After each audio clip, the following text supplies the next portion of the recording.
एक दिन खोजबीन करते हुए इस औरत को एक अजीब सा पत्थर मिला। ध्यान से देखने पर उसने पाया कि ये पत्थर इंसान की नजरों के सामने ही अपना आकार बदल सकता है। और सबसे हैरानी की बात ये थी कि चाहे मौसम जैसा भी हो, इसका तापमान हमेशा 37 डिग्री पर रहता था, बिल्कुल इंसानी शरीर के तापमान जैसा। एबी ये देखकर समझ गई कि उसकी किस्मत बदलने वाली है। उसने तुरंत पत्थर की तस्वीरें खींची ताकि किसी एक्सपर्ट को भेजकर इसकी कीमत का अंदाजा लगवा सके। तभी अचानक उसके पापा का फोन आया। फोन पर एबी बोली, बस इस पत्थर को बेच दूं तो मेरे पास दीदी के कैंसर के इलाज के लिए पूरे पैसे हो जाएंगे। लेकिन पापा की आवाज सुनते ही उसका दिल दहल गया। मुझे माफ कर देना एबी, वो लोग अब तुम्हारी बहन का इलाज बंद करना चाहते हैं। वो पहले ही बहुत दर्द झेल चुकी है। ये सुनते ही एबी ने घबराकर पापा को रोका और कहा कि कुछ भी हो, हार मत मानना। उसने तुरंत अपने साथी को कहा कि उसे एयरपोर्ट तक छोड़ दे। अब एबी ने ठान लिया था कि चाहे जो भी हो, वो घर लौटकर पापा और दीदी को मनाएगी। दरअसल दीदी के इलाज के लिए पैसे जुटाने के चक्कर में एबी को अपना घर छोड़कर इस खतरनाक तेल खदान वाले इलाके में काम करना पड़ा था। हर रोज की थकाऊ नौकरी के बाद वो पास के पहाड़ों में कीमती खनिज या कचरा खोजने निकल जाती थी। और आज आखिरकार उसकी मेहनत रंग लाई थी। हेलीकॉप्टर में बैठते ही उसके दिल को सुकून मिला। 3 साल बाद ये पहली बार था जब उसने खुद को थोड़ा सा आराम देने की कोशिश की। खिड़की से बाहर पहाड़ों का नजारा देखते हुए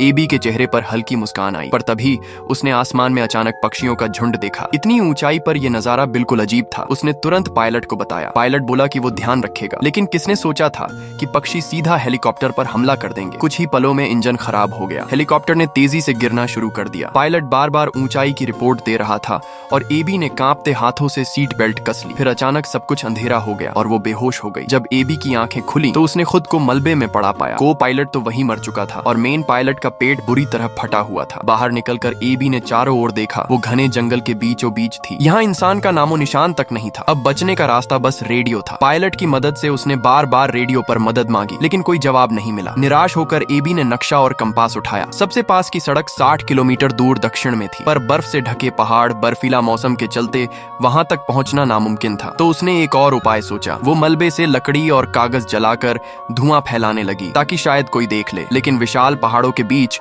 वो धुआं तो जैसे सागर में एक बूंद था। कोई कैसे देख पाता। अगली सुबह जब वो उठी तो पाया कि पायलट की सांसें थम चुकी थीं। और तभी पास ही भेड़ियों की डरावनी आवाज गूंजी। जंगल किसी इंसान का नहीं, जानवरों का इलाका था। एबी भागकर बाहर निकली और सामने फैली बर्फीली पहाड़ियों को देखा। ये सचमुच एक नो मैन्स लैंड था, जहां वो अब बुरी तरह फंस चुकी थी।